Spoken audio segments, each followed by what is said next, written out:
You first. This is KIMT Storm Team 3. Weather coverage you can count on. Hey, welcome back. KIMT Storm Team 3 meteorologist Sarah Knox is in today on another record-breaking day, and I was able to play golf 3 days this week in March. Yes. Not even halfway through March yet. Now here's the question, did you break any records while out on the course? I played the best I've played at Pine Island today. Oh my God, okay then. Shot you know 79 what? is good for me. That is amazing. So yes, congratulations, Cammie. And I'm glad you got to enjoy this fantastic day too, because we take a look over Austin and we see the duality of what we've been tracking throughout the week. That beautiful sunshine, there's still plenty of evidence of it, but then the dark, gloomy clouds moving in. I love this. These are skies that we often see when we get that chance for thunderstorms rolling in. And guess what? We have a chance for some thunderstorms. We're already seeing a few here on satellite and radar.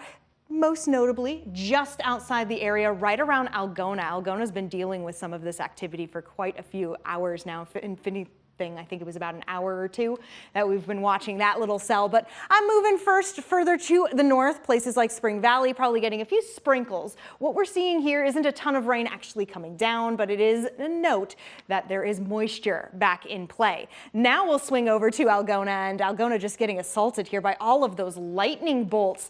It is pretty crazy. We've got a little instability there, and it's showing. So soak up all that rain that you can get. Now the chances for these additional thunderstorms do roll on as we go through the rest of the evening, into tomorrow morning, and even into the afternoon. We'll get to that in a moment. Reason why we see a chance for thunderstorms is because temperatures are so warm. We've also had some higher than normal dew points across the region lately. We're still at 67 degrees in Mason City, plenty of 66s, 68 in Charles City. So these temperatures are of course very, very warm. We're more used to seeing these temps as we get into later spring. We, of course, have not started spring yet, believe it or not. Now let's push time forward here on Sky Tracker 3. This is around 10 p.m. and that little area that we saw around Algona, I'll be keeping a very close eye on that because it's a possibility that it could get a little more energy as it starts to come a bit further to the northeast into our area. That's why we're seeing some reds, some oranges there. There's going to be a brief pause before more rain comes as we get into the overnight.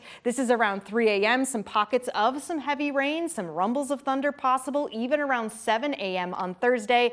And guess what? There's more. We're reaching around lunch hour here on our Thursday. I do want to point out that most of this activity has remained along and south of I-90, which is exactly where we find that level 0 threat for severe weather. Basically, it means no severe weather. However, some strong thunderstorms are possible. How much rainfall are we looking at? Well, I wish that could move a little further to the north. Still aiming at places like Mason City, Charles City. Take these numbers with a grain of salt. Really what it's showing us is that rain is expected, at least heavier rainfall, further to the south. Quick look at the 7-day forecast does have us cooling down by Sunday, St. Patrick's Day. We're back right where we should be in the upper 30s. Cammie.